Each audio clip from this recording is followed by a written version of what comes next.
Welcome everyone to this joint event hosted by R Street Institute's Integrated Harm Reduction and Criminal Justice and Civil Liberties teams. My name is Jessica Shortall. I'm the Strategic Partnerships Lead for our harm reduction work. And with us, we'll be speaking in a moment, is my colleague Sarah Anderson. And we're joining forces today to talk about a topic that cross-cuts our areas of focus. So that is access to medications for opioid use disorder by people when they're incarcerated and what this treatment means when they return to their communities. Just a little bit of background. In the US, more than 1.8 million people are incarcerated in state, federal, and local prisons and jails, and more than half of these people meet the criteria for opioid use disorder. It's a huge overrepresentation, but it does present an opportunity to provide care to people who need it.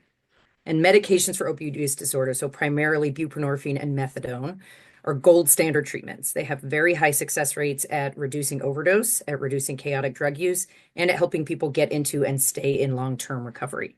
However, currently fewer than half of US jails offer these medications. It's just extremely under-offered in these settings. I'll just do a quick language note and pass over to Sarah. You may hear us and our panelists here today, who we're so grateful to have, use and interchange some shorthand abbreviations for these medications. Some people refer to them as MOUD, which stands for Medications for Opioid Use Disorder, some as MAT or MAT, Medication Assisted Treatment. And you may also hear references to Suboxone, which is a drug product that includes the medication buprenorphine. So just a little language note, and I'm going to pass over to Sarah now. Thank you, Jesse, and thanks everyone for tuning in, and especially thank you to all of our wonderful panelists for joining us today. All of you have on-the-ground experience with what these programs look like for people, and we're just really honored to have this conversation today. You all are on the front lines of changing this picture. We know that access to these medications in jails and prisons, and when people return to their communities, is part of a big picture approach to better health and wellness for individuals, improved safety in jails and prisons for incarcerated people and staff alike, more successful community reentry, and wiser use of taxpayer resources in addressing and preventing both public health challenges and further crime. So to introduce our three panelists today, first off, we have Randall Liberty, who is the Commissioner of the Maine Department of Corrections. Commissioner Liberty has a long career in law enforcement and corrections, with combat experience in Iraq, teaching at West Point, and serving as a patrolman, drug investigator, sheriff, and more. As commissioner, Liberty has implemented universal access to medications for opioid use disorder in Maine state prisons. Next, we have Samantha Oney, who's the Medication-Assisted Treatment Director of NAF Care, Inc. at the Hamilton County, Ohio Justice Center. Sam is a registered nurse who cares for patients in the county jail, which has expanded access to medication for opioid use disorder. And finally, we have Mike Gemma, who is the general manager of The Joint, a cannabis dispensary, where he started his career in an entry-level role and has advanced to general manager in just a few years. He joins us today to share his personal experience with access to medication for opioid use disorder, having started on Suboxone while incarcerated in Maine. Jesse? Sorry. So first up, we're going to talk about the kind of, what you all have seen and experienced before and after folks are able to access these medications while they are incarcerated. We know that medication for opioid use disorder is just one piece of the bigger puzzle of people's health and wellness, no matter where they are. But we want to hear from you what impacts it has for individuals who are taking it. While incarcerated, what conditions does it create for individuals? What opportunities does it unlock for individuals who can access that treatment that might not have happened otherwise? So why don't we start with Mike and hear it from the horse's mouth first? Sure. Hello, thanks for having me. My story started when I was just about 20 years old. I had an appendectomy surgery, was hooked on painkillers for a while, and graduated to stronger drugs, heroin. Led me to a life that I was in and out of jail for about a 3-year period, and for that time frame, I was still constantly using, still constantly coming back to jail, and just 2 years ago, well, actually 3 years ago at this point, I was doing a year in county jail and I had to and I started the MAT program. Sorry, I'm a little bit nervous. All right, so I started the MAT program in county jail, and that was I did that. That was accessible to me through York County, and I continued that program until I was released from that jail.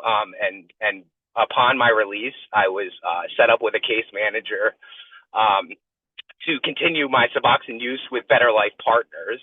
The day I got out and was released, I contacted them instantly and instantly received contact back. I had my medication, I had appointments set up, I had intake set up, and this literally saved my life. Listen, with the grace of God, the help of Better Life Partners, and the tenacity of my own willpower, I'm actually here today telling you my story, which is amazing in and of itself. But anyway, so I was released.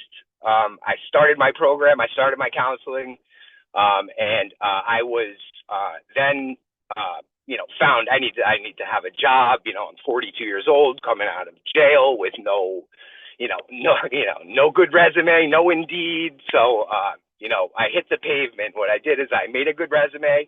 I sent it out 1,000 places, and I went banging on doors. I found a job, started at entry-level position, and worked my way up to the top. And now, opening up many stores, so many opportunities in my future.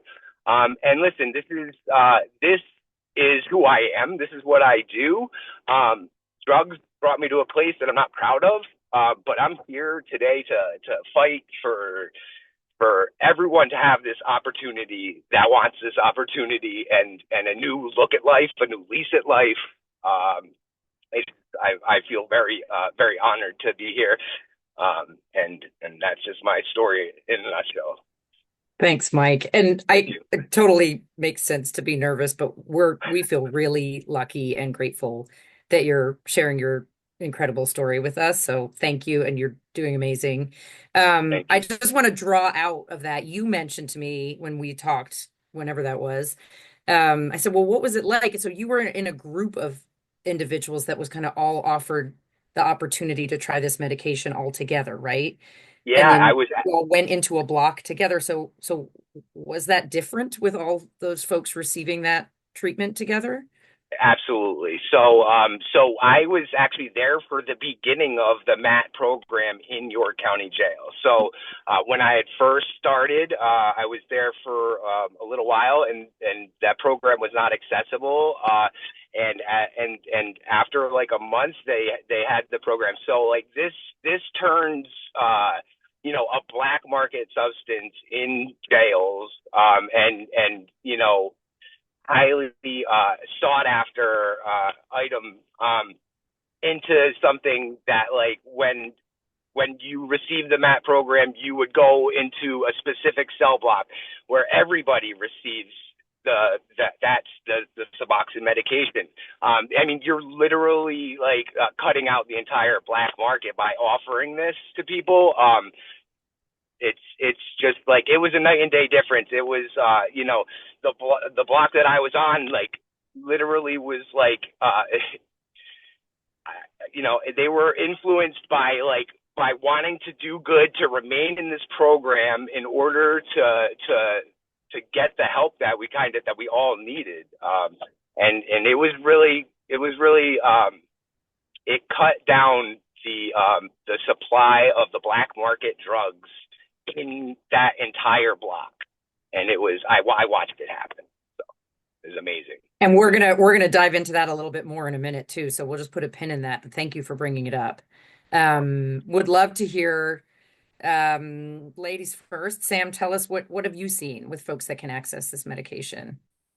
What we've seen is we've opened our entire MAT program up to anyone that's identified as having opioid use disorder. So like Mark said, it's kind of driven down that black market value. And we've seen a lot of improvement in behavioral issues.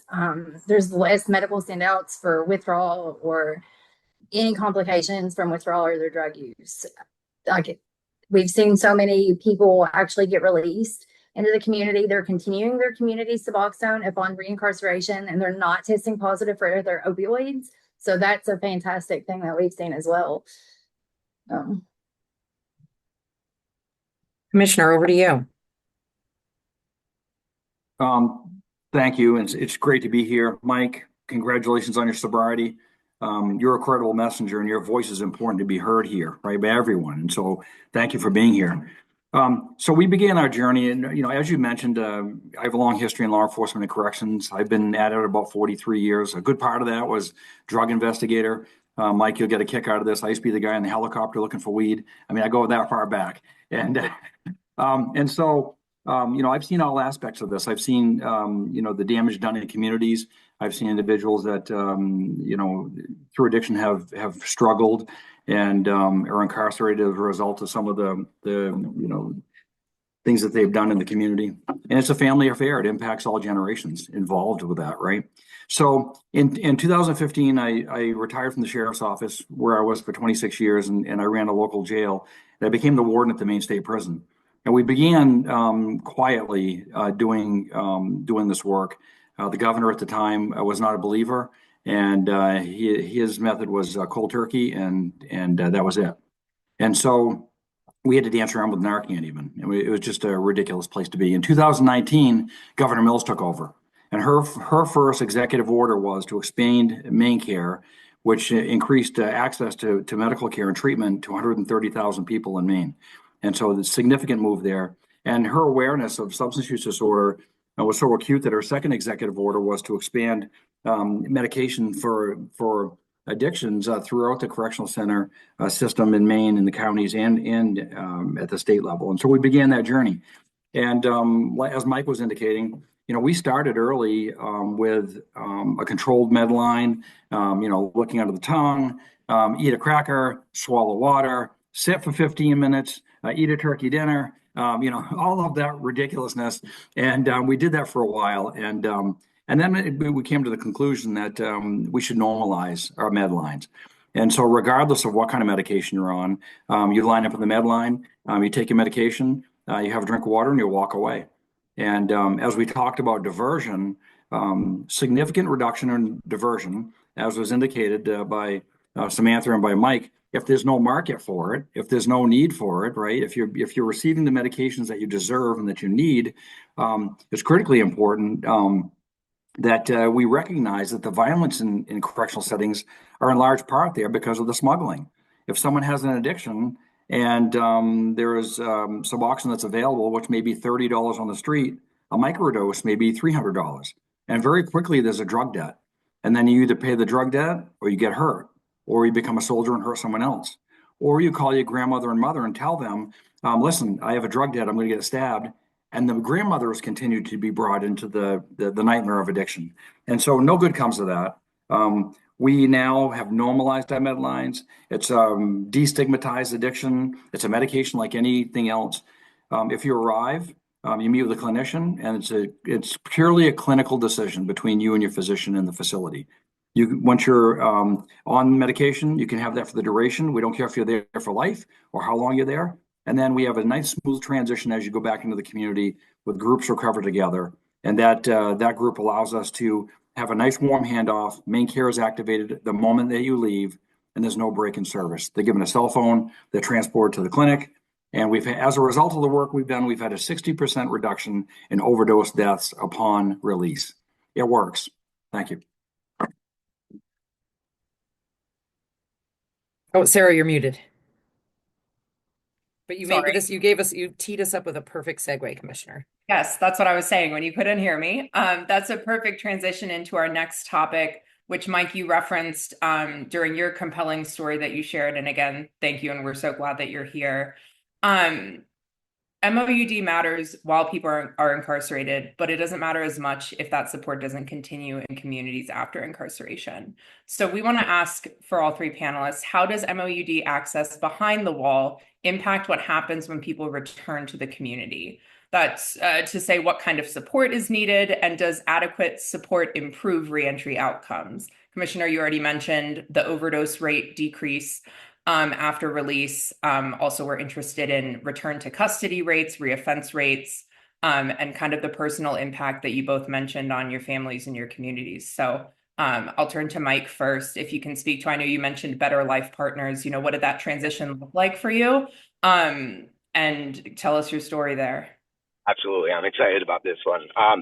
So my transition to Better Life Partners, first of all, was amazing and seamless and instant. And that's exactly what it needs to be So I was given a caseworker. The caseworker, I was released. The caseworker, I was released with like a couple days worth of medication and a bunch of pamphlets. And Better Life Partners was one of those pamphlets, and I reached out to them and instantly got a person, instantly got in. And listen, this program is so amazing that like I did my Suboxone treatment, my weekly meetings with them, but I also did a lot of like mental health therapy, a lot of one-on-one counseling, which is good, and I needed that, and it's amazing that to even have that all one-stop shop like that. But I had tooth problems going on that they helped me out with, so there was a lot of things, and realistically, the person themselves needs to want to do this, right? And with the help of someone who can lead you in the right directions, give you resources that you never knew you even had, So it's detrimental. I mean, I have tried and failed so many times on my own, and this works. I'm working it. It literally was in this program. I could have graduated to the second tier of the program, and I continued to. I was like, no, I like my weekly meetings, so like I'm gonna go every week. I like that, And there is an end game to the entire thing. So like right now, I am Suboxone free. I am shot free. I am drug free. It's an amazing feeling, and it takes counseling and help to kind of know why you feel the way you do, why the steps are the way they are. Like I want everything to happen yesterday, especially when you get out of jail. You've been waiting, thinking, praying, so you want what you want and you wanted it yesterday, and this place will give it to you. So it's like I owe them a chance to get my life. They gave me a chance to get my life back, and I did it by myself with their help, and here I am trying to advocate for everything I can. Thank you. Yes. Can you speak to how your participation in this program interplayed with you getting other things in your life back in order, finding a job, reentering into housing, reestablishing connections with your family and community, and how access to MOUD and the support on the outside helped you in those avenues as well? Absolutely. Absolutely. So the access to MOUD or the MAP program, I was leaving jail without a place to go. My mother was sick of taking me back in, being a drug addict, and so being able to prove that I'm clean, it literally got me a place to stay. My mother accepted it. She understood. It took a lot for me to gain back some stuff that I had lost, but that's to be expected. So that with the reentry to like living space and like, listen, if I needed a place to live, I've heard so many different counseling sessions with people that they are, they have everything under the sun: food, shelter, mental health, job opportunities. I was like very ambitious and kind of printed out my resume and didn't want to wait for anybody else. I did my thing and landed my spot where I knew I'd be good at. So I was fortunate in that aspect. But if I needed that access to any of those things, they were readily available. Wonderful. Commissioner, I'd love to turn to you to get your perspective from the system side of things, of how do these relationships work between the correctional system and these community supports, and what is your view and role as you see these transitions happening from the carceral setting back into the community? Thank you. First, I'd like to say, Mike, I love to hear the joy. I love to hear the passion. Fantastic. Good for you. Congratulations. My duty, I think, is broad in that, there's something for everyone in treatment and programming. If programming and treatment is funded, everyone wins. You save money. So as people that are fiscally conservative, if you want to invest in programming and treatment. There was mentioned earlier about recidivism rates, and that's sort of how we, measure the success of a correctional setting.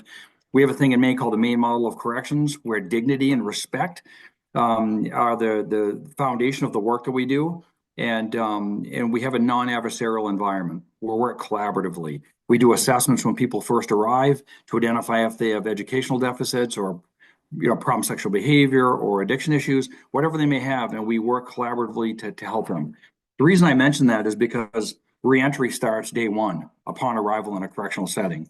It's about identifying how can we help you not return? How can we help you return to the community healthy and prepared to be a good citizen and overcome any obstacles that you may have? And so when we provide medication for substance use disorder, it allows people to have clarity of thought. It allows them to focus on programming, on education, on vocational programming, on treatment, whatever their issues are. It allows them to do that. If they are continually searching for drugs on the illicit market inside a facility, they're distracted, they're not focused, and they're thinking nothing about it, the addiction or the craving, that resolves that. And so that's why I mentioned that about the recovery piece. It starts when we first arrive to do the programming and the reentry. Now, we have reentry specialists that are in our facilities that are working with the case managers to find housing and find jobs and reintegrate with families and all of that. The primary one for addiction is Groups Recover Together. They arrive and are working with individuals months before they leave, so there's a warm handoff there, and they have assets at their disposal. As a result of the Maine Model of Corrections, normalization, treatment, and all of that, we have about a 27% return to custody rate for males, 20% for women, or 9% for women, I should say. And for those that are engaged in college, and I have 160 people in college now, 5 graduate students, 3 PhD candidates. For those that get at least an associate degree at the Maine Department of Corrections, it's 0.05%. So think about that. If we combine treatment programming in a non-adversarial environment with education, they're not coming back. And so everyone wins there. Families win, communities win. We strengthen our communities, we strengthen our families, and it's a no-brainer for me. Thank you. Yeah, well, that's fantastic to hear. And those numbers, just to put them into context, a lot of estimates put rearrest or recidivism rates north of 50% in a lot of places. So to have rates that are less than half of that, and then like you mentioned, when combined with other programs and educations and things like that, certainly proves a compelling case for these programs and for investing, like you mentioned earlier, into these systems that really can help prevent future crime, which from the criminal justice side of the equation is absolutely what we are always after. Of course, we have a justice system that we hope carries out justice, but it is a correctional system at its core. And we do hope that everybody who goes through the system, that's the only time that they ever spend there. It's to the benefit of them. It's to the benefit of communities around them. And certainly it's to the benefit of taxpayers as well, because budgets are always at the top of folks' minds these days. So I think all around, there's just wins to be had here. So appreciate you sharing that perspective. Thank you. And I just because the number jumped out to me when you're describing folks who are getting associates, bachelors, and advanced degrees, you're talking about people who are currently in the Maine State Prison doing that work. Correct. I have more than 700 have access to the internet doing research. It's monitored. We also we've had up to 45 people that are working remotely from the prison in the community via the internet. I talked to a gentleman yesterday. When we talked, you said, access to this medication is a cornerstone of that for a lot of these folks. Not the only piece, of course, but it's a cornerstone. Yeah. That's foundational. I can attest. I had a chat last week with one of the people you described, Hi Gordon. Really incredible work being done. So it's amazing. Absolutely. So now you all have mentioned black markets for these medications, drug diversion, and it gets a little confusing because in the criminal justice sense, diversion has another meaning. But we hear a lot when we talk to folks about the idea of expanding access, both in jails and prisons and in communities to these medications for opioid use disorder, sometimes we get pushback from folks saying, well, it'll be diverted. This medication will be sold, it'll be misused. The data really doesn't support that claim out in communities. And you all have touched on it, but I think worth going back to and hearing a little bit more. Commissioner, you shared a story with me that, I think is worth telling if you're willing. You mentioned grandmothers, because I think it really drove it home to me. And Sam would love to hear from you as well on this. Mike mentioned as well, what y'all are saying is when folks have access to this medication through legal regulated channels, the black market for the product dries up. Is that an accurate characterization? Sam, tell us what you've seen on this front. So yeah, like opening our OUD program or MOUD program to anyone and everyone identified with opioid use disorder, and between that and NAFCARE has instituted a 24-hour taper post intake. So 24 hours after somebody is booked into the jail, if they tested positive for an opioid or they reported a history of opioid use, there's an automatic Suboxone taper that's ordered. So they'll start with 8 milligrams, and that will last for 5 days to kind of taper them off to decrease the severity of their withdrawal and to decrease those medical standouts. But we also house them in a detox pod together. So that has really driven down the black market value and the diversion because they have access to the medication. And a lot of times when people were diverting it, it was to help somebody that was detoxing or somebody that was withdrawing, and opening it up. Like if anybody that needs it can get it. So there's not really been an increase. There's definitely been a decrease in diversion that we've seen.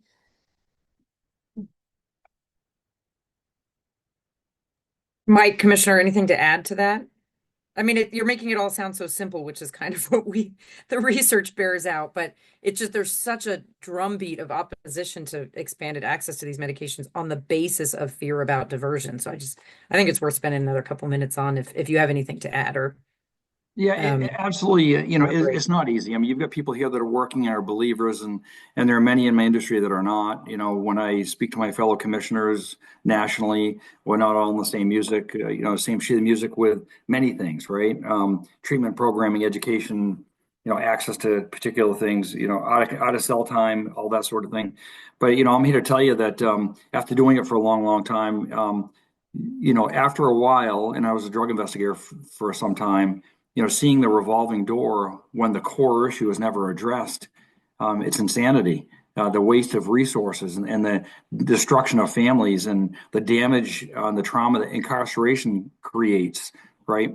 So all of those things, the way that we've been doing business doesn't make sense. It's dumb on crime, right? It just does not make sense. And so here I am, 43 years into the industry. I'm telling anyone that will listen, please come to the Maine Department of Corrections.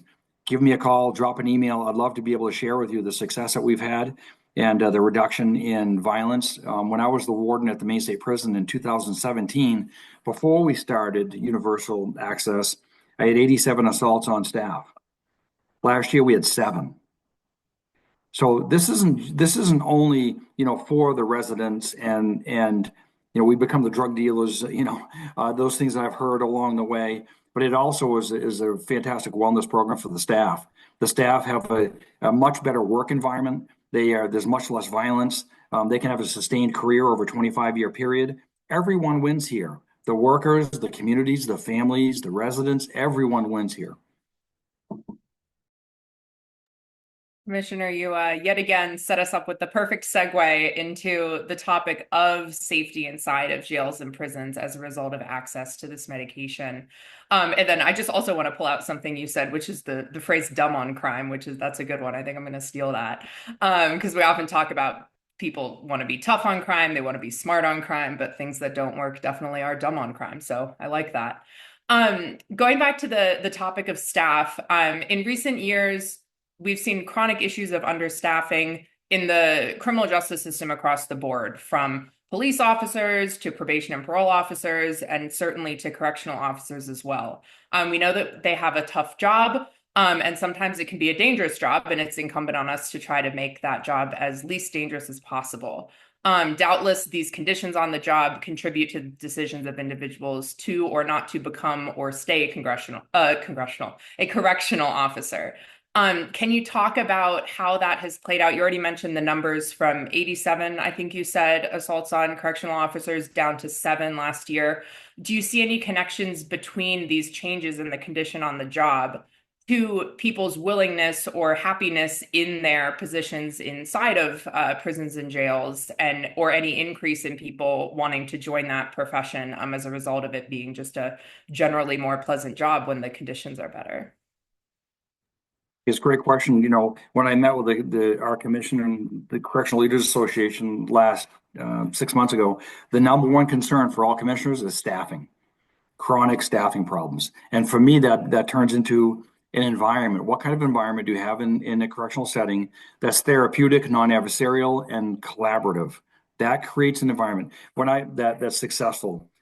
I've interviewed thousands of people for jobs over the years for law enforcement and corrections. Why do you want to get in law enforcement or corrections? They say they want to help people.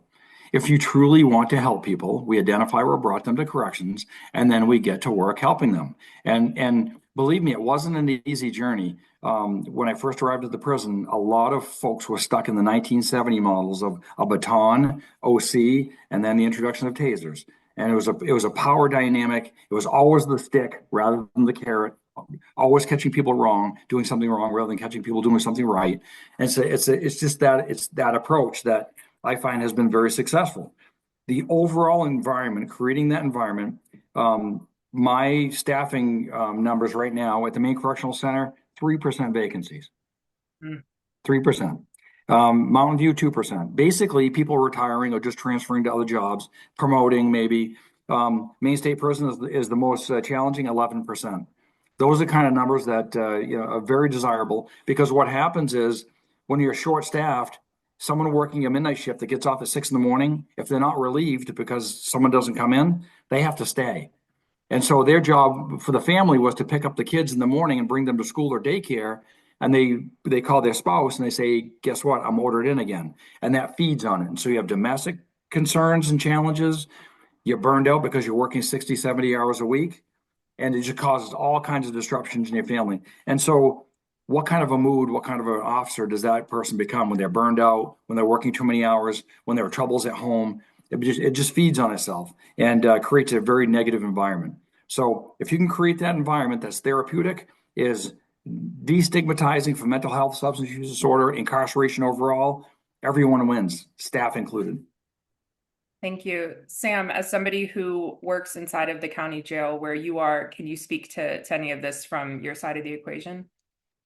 I mean, yeah, like he said, like we have seen, like the officers are much safer. There's fewer conflicts with them as far as people that are withdrawing or in active addiction, because we're treating it.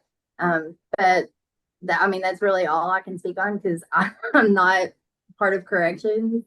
And I see limited with that, if that makes sense. Mike, I saw you unmuted. Is there something you'd want to add? I can speak on this. Yeah, absolutely.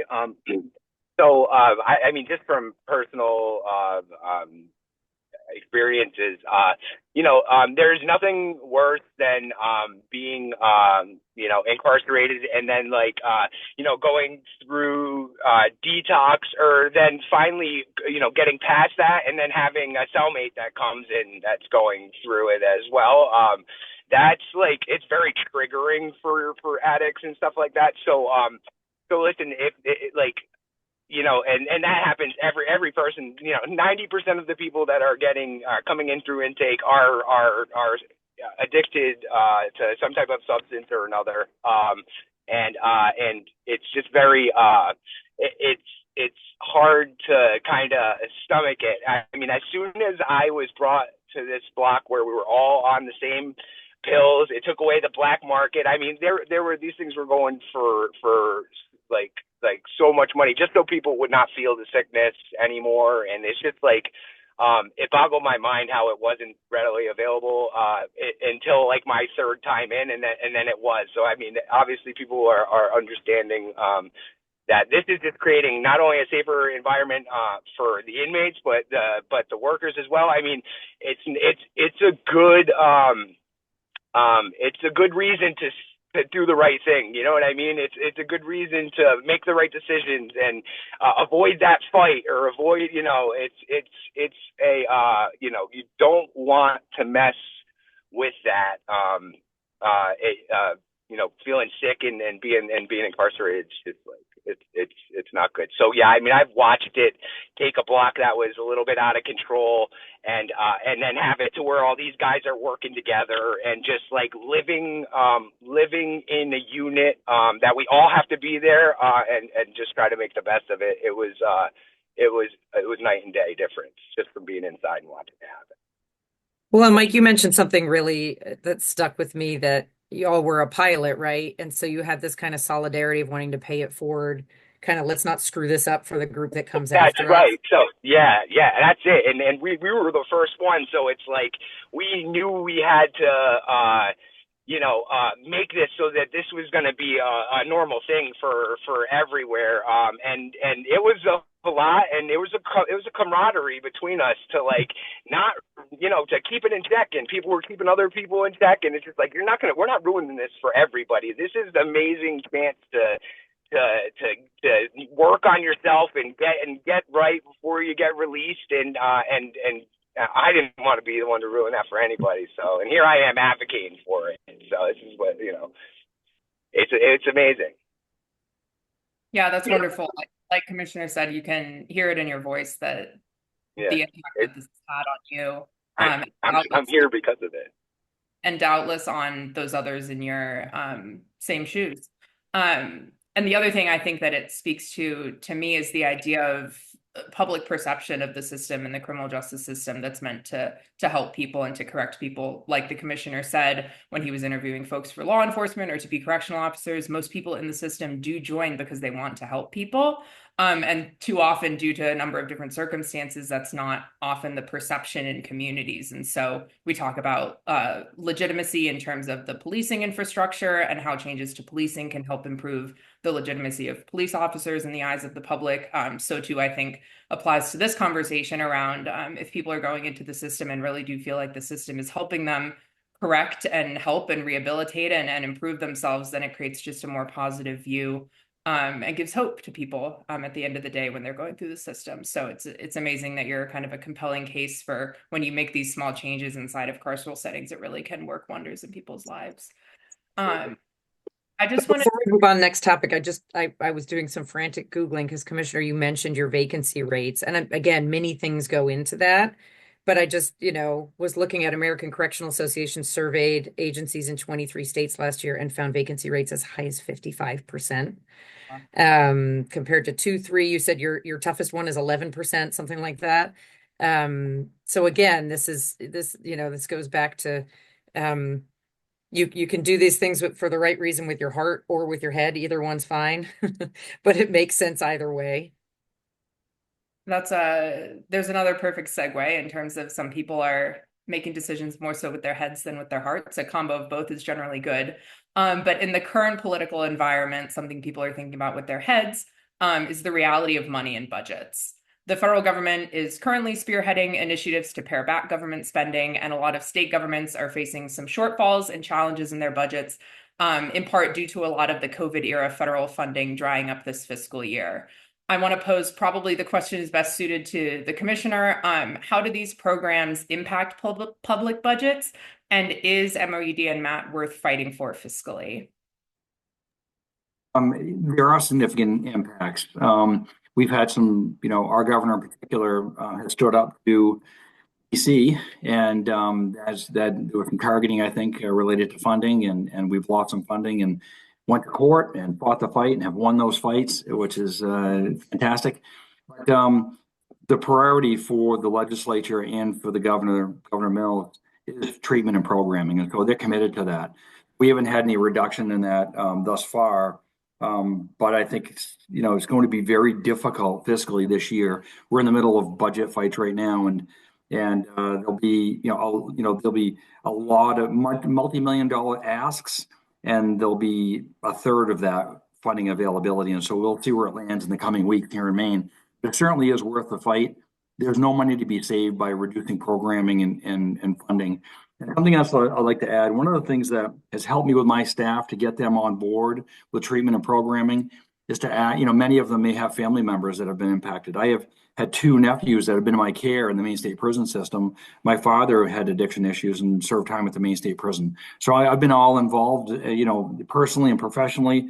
And I asked them, if you had a military veteran that volunteered to join the infantry and she went to Afghanistan twice and she went to Iraq, once or twice, and she came back with post-traumatic stress and she self-medicated, would she deserve programming and treatment as a result of the trauma she endured during combat? Most would say yes. How about your nephew? How about your niece? Someone you care about, would they deserve treatment or would they deserve none? And we have those conversations, and I think people generally come around when they've had some sort of personal connection with addiction in their families. Thank you. Thanks. Jessica, do we want to move over into Q&A? I see we have a number of comments in the chat, so it could be. Yeah, let's do it. Let's do it. We'll go from the top. Okay, Gordon Perry throw in one, and I don't even know if I can pronounce here, but we'll try it. Do you see initiatives like this expanding into other areas like with nabiximols? I don't know what that is, Gordon, which have ongoing SUD-related clinical trials taking place. Oh, I see.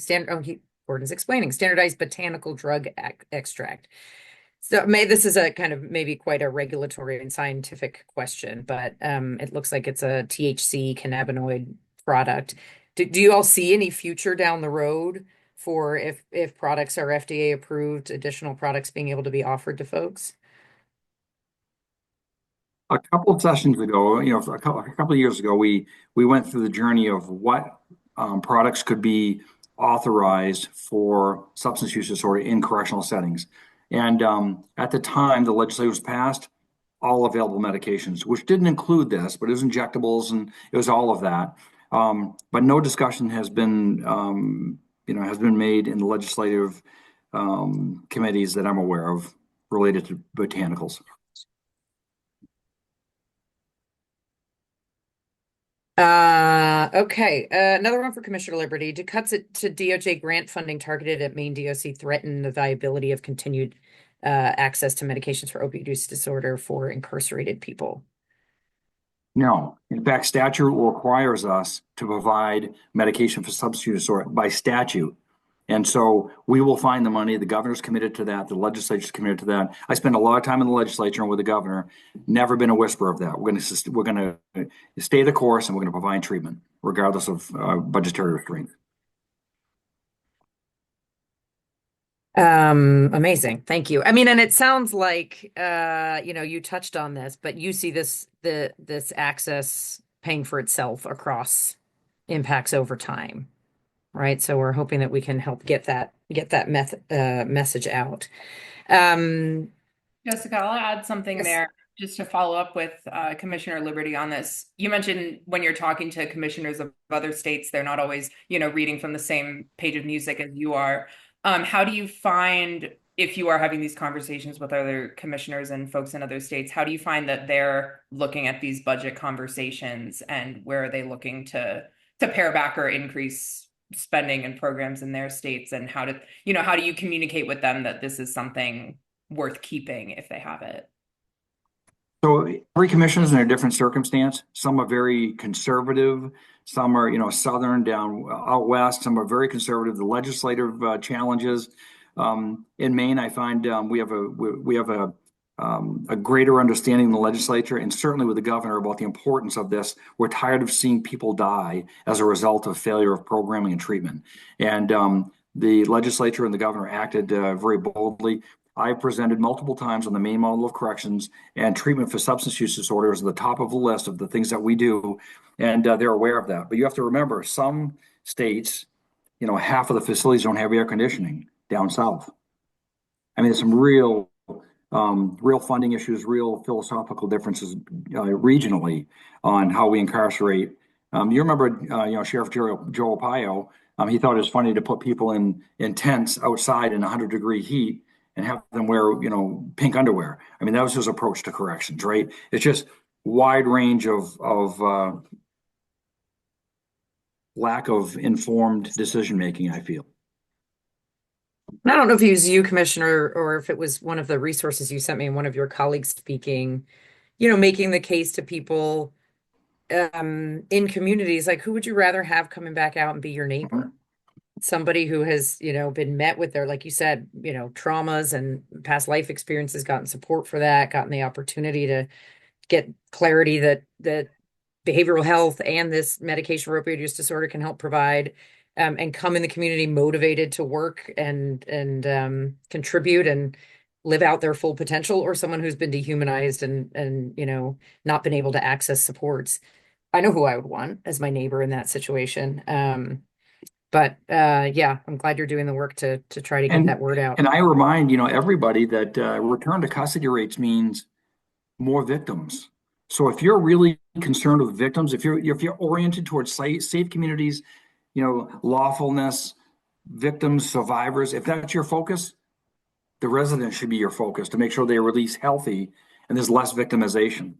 So to me, when you talk about people with college degrees coming back at a rate of 0.05%, that sounds like 99.5% success and no additional victims and money saved and people able to pay for the children, pay their mortgages, work, contribute, coach, all the things they need to be doing. Going back into the Q&A, this is not a question, but I just thought, another perspective from a person with direct lived experience. So this is Gordon Perry, who I mentioned a couple weeks ago, who's in the Maine State Prison now. And Gordon says there's no market for Suboxone in the system. It's true. Before MAT was introduced, residents were dealing with daily violence so people could buy drugs instead of staying sober and doing crazy stuff like shooting up spit that had Suboxone strip residue inside of it. This almost cost several residents their lives after being shipped out to the emergency room for the reaction from this taking place. So this works, meaning access, legal access to this medication works. So just circling back around to my personal obsession, this, kind of talking point that diversion is too big of a risk to take. Wanted to share another lived experience from Gordon in the chat. Did you say Gordon's is weighing in from the prison? How could that be?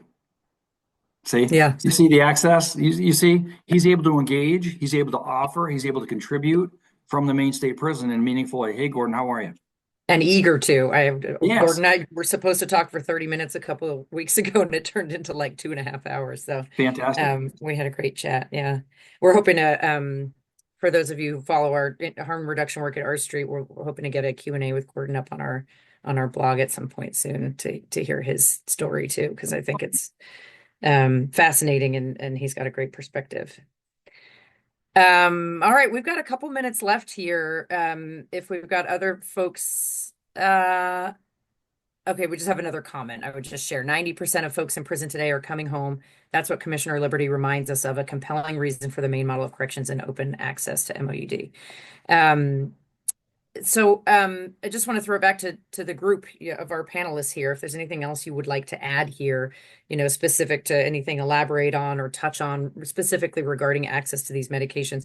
And I also wanted to ask, because we have a few minutes remaining, we've talked quite a bit about Suboxone, buprenorphine access, but methadone is the other medication that is available to people with opioid use disorder. And as with pretty much all prescription medications, it's kind of to each his own, right? Some medications work better for some people and others for other people, just depending on their own personal makeup and how they respond to medications and what their own personal story has been. So curious if any of you could chime in on what access to methadone, maybe Sam and Commissioner Liberty, looks like in your facilities. I know it may be a bit more limited than access to Suboxone, but why does that access matter too? Is that important to be in the mix?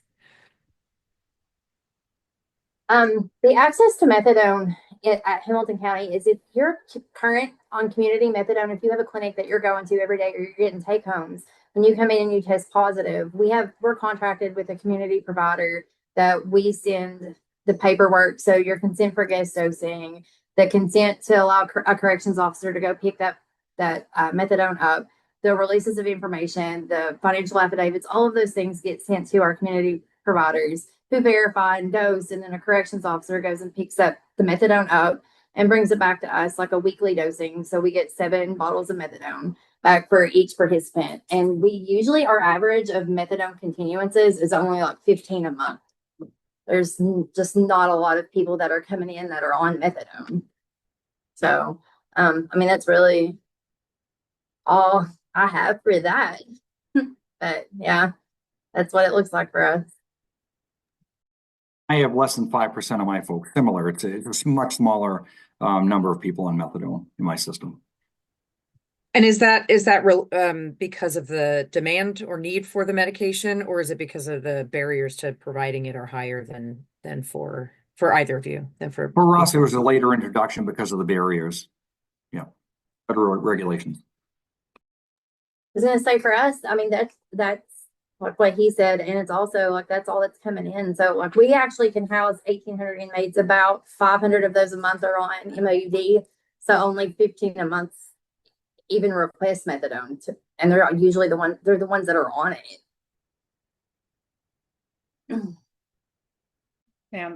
Jesse, I am going to take co-moderator privilege here and ask a question for the whole panel. You've mentioned a number of times people's concerns with expanding access to MOUD is often related to myths that exist out there about drug diversion or about what the medications do. Something coming from the criminal justice side of things that we hear, and again, you're more involved in the drug policy side, I'm more involved in the criminal justice side. So I might fall into the category of somebody who doesn't completely understand exactly what these medications are doing, and also why they're not, in fact, dangerous to communities. Something that we hear in the conversations that overlap is concerns over medications for opioid use disorder because they themselves are opioids. I think that's a fact that spooks a lot of people. I'd love for all three panelists to kind of give your perspective on either that myth about medications for opioid use disorder or any other myths that you hear about these types of medications, and your recommendation for how to dispel those myths and help people be more comfortable with widespread access to these. Mike, I think you're up. My turn. I think that listen, there's a lot of like a stigma about coming out, being on methadone, being on Suboxone, basically just slaving to another substance other than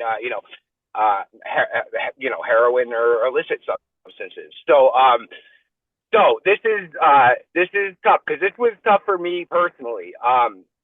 My whole I know in my life I want to stop doing drugs. I don't want to slave to anything, right? So I don't want to wake up and have to do something to feel better, right? So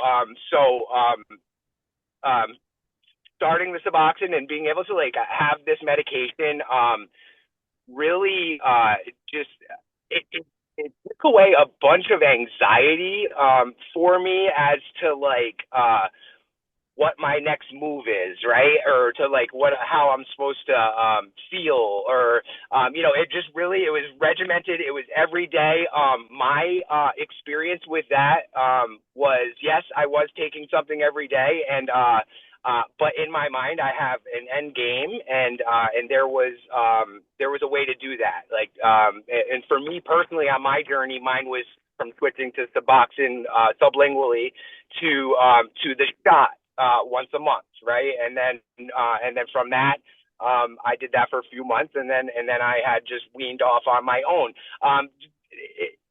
Listen, if there's something that somebody is going to be taking on a daily basis, and it's going to potentially give them the opportunity to have their life back, then there should be no one who does it, in my opinion. So I might have gone a little off topic there, but that for my experience, it's like I was not like preaching that I'm on Suboxone to everyone until now. But it literally was it was a lifesaver, game changer for me, and the fact that it's just like I have my addiction. I fell into addiction the like same way so many people have with going through a surgery and then abusing pain meds and then, you know, moving to harder things. So I was willing to do anything to save my life. You know, and that's exactly what it did. So thank you. Sam, I'm wondering if you can speak to this from the practitioner perspective of how these medications work that is different than people think about when they think of opioids.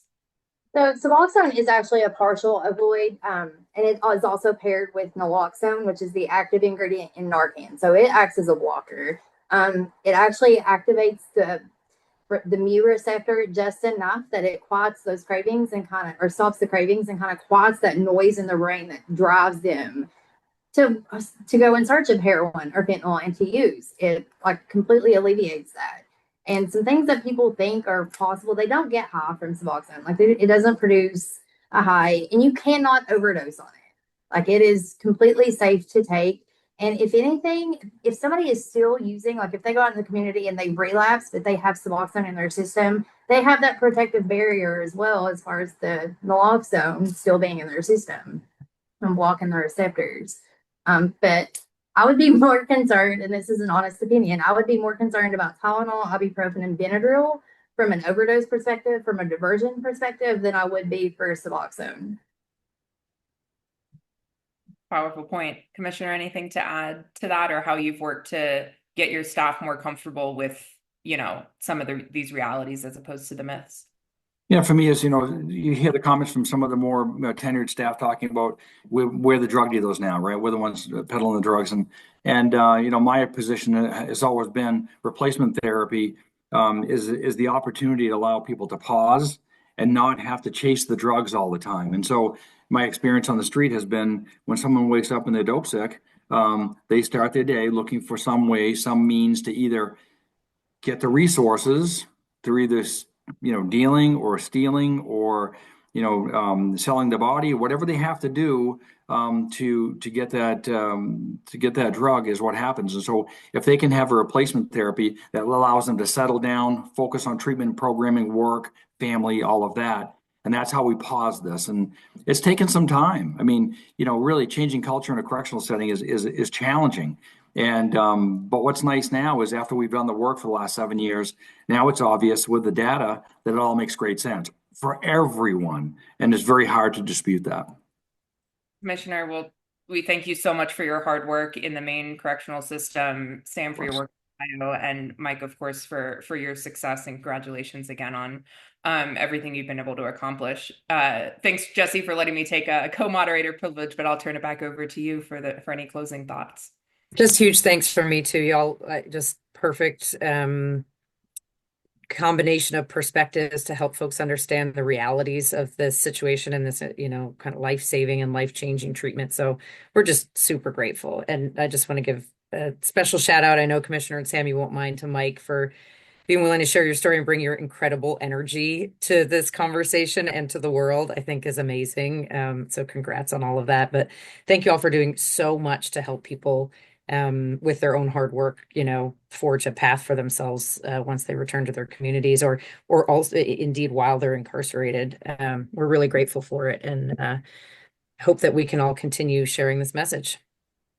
Thank you. Thanks to everyone who attended. If you subscribe to our Street's YouTube channel, you get this video, but the link that you registered for the event will have the video up within a few days, I would think, and we'll share it in our Safer from Harm newsletter later this month.